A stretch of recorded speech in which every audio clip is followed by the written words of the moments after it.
साल 2012 कोटा की सड़कें।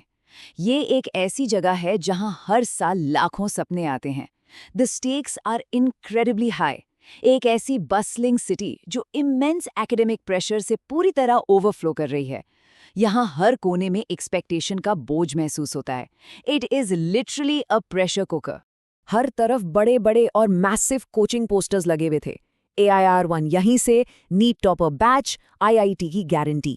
ये सिर्फ पोस्टर्स नहीं थे, they were proof of an intense reality जहां एस्पायरिंग स्टूडेंट्स अपनी लाइफ का सबसे बड़ा एकेडमिक स्ट्रगल फेस करने आते हैं। The pressure is absolutely immense right from day one.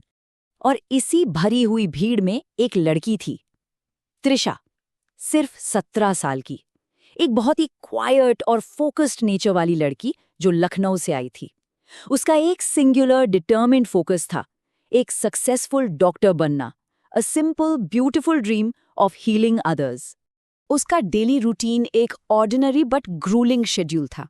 सुबह ठीक 6 बजे उठना, एंडलेस कोचिंग क्लासेस अटेंड करना, डेली मॉक टेस्ट्स देना और रात को फ़ोन पर माँ से बात करना। उसका छोटा सा हॉस्टल रूम, जिसमें एक अजीब स्क्वीकी आवाज़ करने वाला पंखा था और खिड़की से दिखती हज़ारों ब्लिंकिंग सिटी लाइट्स, बस यही उसकी लिमिटेड दुनिया बन चुकी थी। लेकिन फिर चीज़ें बदलना शुरू हुईं। एक रात उसकी रूममेट रिया अचानक उठी और उसने एक अजीब नज़ारा देखा। त्रिशा अंधेरे में बिल्कुल परफेक्टली स्टिल बैठी थी, बिना किसी मूवमेंट के, मर्मरिंग सॉफ्टली इन हिंदी। उसने अंधेरे में एक बहुत ही अनसेटलिंग बात कही कि ऐसा लगता है यहाँ हज़ारों लोग हैं, फिर भी सब अकेले हैं। ये डीप आइसोलेशन और मेंटल फटीग का बिल्कुल पहला साइन था। अगले कुछ हफ्तों में त्रिशा पूरी तरह ट्रांसफॉर्म हो गई। जो लड़की हमेशा फ्रंट रो में बैठकर घंटों पढ़ती थी, वो अब क्लास के बैक में अकेली बैठने लगी। उसने लोगों से बात करना लगभग बंद कर दिया और रातों को अकेले आसमान को देखती रहती। ये एक चिलिंग बिहेवियरल शिफ्ट था। She was completely withdrawing from the world around her. She was literally isolating her own existence. एक दिन रिया को त्रिशा की डायरी मिल गई और उसमें लिखे शब्द इस डार्क ट्रूथ को एक्सप्रेस कर रहे थे। डायरी में क्लियरली लिखा था कि ये शहर लोगों को धीरे धीरे खा जाता है। ये एक डिसेंडिंग स्पाइरल ऑफ डिस्पेयर था, जहां एक ब्राइट स्टूडेंट का माइंड डार्क थॉट से भर चुका था। उसने उस डायरी में आगे लिखा था कि हर कमरे में कोई ना कोई रोता है, हर साल कुछ सपने मर जाते हैं और कोई नोटिस भी नहीं करता। ये उस अनस्पोकन प्रेशर का परफेक्ट डॉक्यूमेंटेशन है जो बंद दरवाजों के पीछे हजारों स्टूडेंट्स को कंप्लीटली ब्रेक कर देता है। The isolation is truly overwhelming.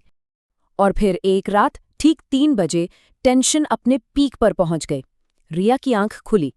कमरे का दरवाजा खुला हुआ था और त्रिशा वहां नहीं थी। उस डेड ऑफ नाइट में एक एम्प्टी रूम और खुला दरवाजा एक बहुत ही टेरिफाइंग और सस्पेंसफुल सिचुएशन क्रिएट कर रहा था। रिया घबराकर बाहर निकली। हॉस्टल के साइलेंट हॉलवेज में एक अजीब सा सन्नाटा था। फिर उसने ऊपर छत से किसी के गाने की फेंट और ईरी आवाज सुनी।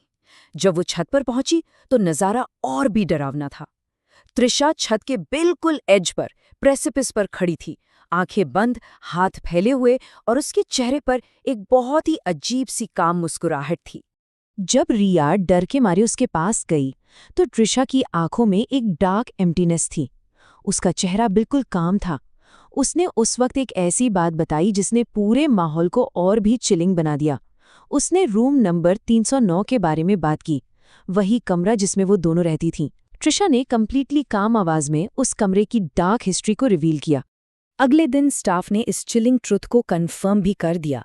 3 साल पहले ठीक उसी कमरे में एक प्रीवियस स्टूडेंट ने इमेंस एकेडमिक और फैमिली प्रेशर के चलते अपनी जान ले ली थी। उसका भी मेडिकल ड्रीम बुरी तरह शैटर हो गया था। ये एक्सट्रीम एकेडमिक प्रेशर की एक बहुत ही टेरिफाइंग लेगेसी थी। फिर आई वो आखिरी रात। मिडनाइट में एक हेवी रेन शुरू हुई। रात के 2 बजे पावर पूरी तरह कट आउट हो गई। रिया ने फैसला कर लिया था कि वो त्रिशा का साथ नहीं छोड़ेगी, नो मैटर व्हाट। लेकिन ठीक 2:05 पर उस घने अंधेरे कमरे में एक फिगर अचानक अपीयर होता है। Tension was at its absolute peak. उस अंधेरे में रिया ने देखा कि एक और लड़की सफेद कपड़ों में, जिसके बाल भीगे हुए थे, त्रिशा के सामने खड़ी थी। ये एक लिटरली हार्ट स्टॉपिंग मोमेंट था।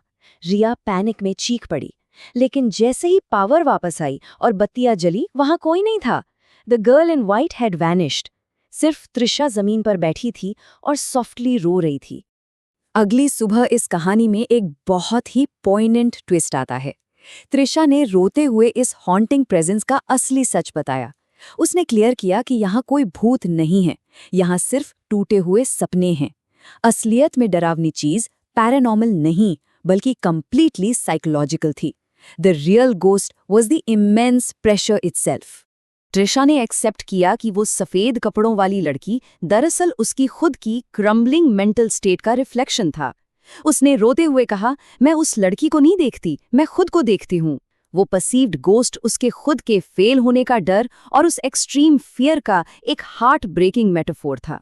इस टेरिफाइंग रियलाइजेशन के बाद त्रिशा ने एक बड़ा और डिसाइसिव कदम उठाया।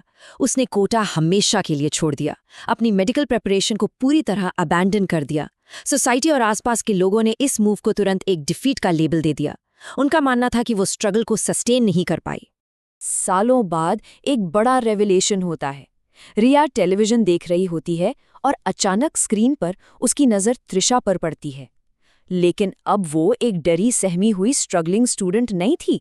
She had successfully transformed into a highly famous and respected author. Trisha ने अपने डीप ट्रॉमा को अपनी राइटिंग में चैनल किया। उसने उन लॉस्ट स्टूडेंट्स को एक स्ट्रॉन्ग वॉइस दी जो रिलेंटलेस सोसाइटल एक्सपेक्टेशंस के नीचे दब गए थे।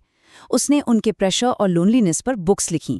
She redefined success completely on her own terms, turning her darkest days into her greatest strength. जब एक इंटरव्यू में उससे उसके पास्ट चॉइसेस के बारे में बात की गई तो उसका रिस्पॉन्स बहुत ही पावरफुल और प्रिसाइज था।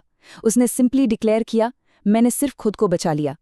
ये रिस्पॉन्स कंफर्म करता है कि उस समय कोटा से निकलना किसी भी तरह की डिफीट नहीं थी, बल्कि उसके अपने मेंटल सर्वाइवल के लिए लिया गया सबसे राइट और नेसेसरी डिसीजन था।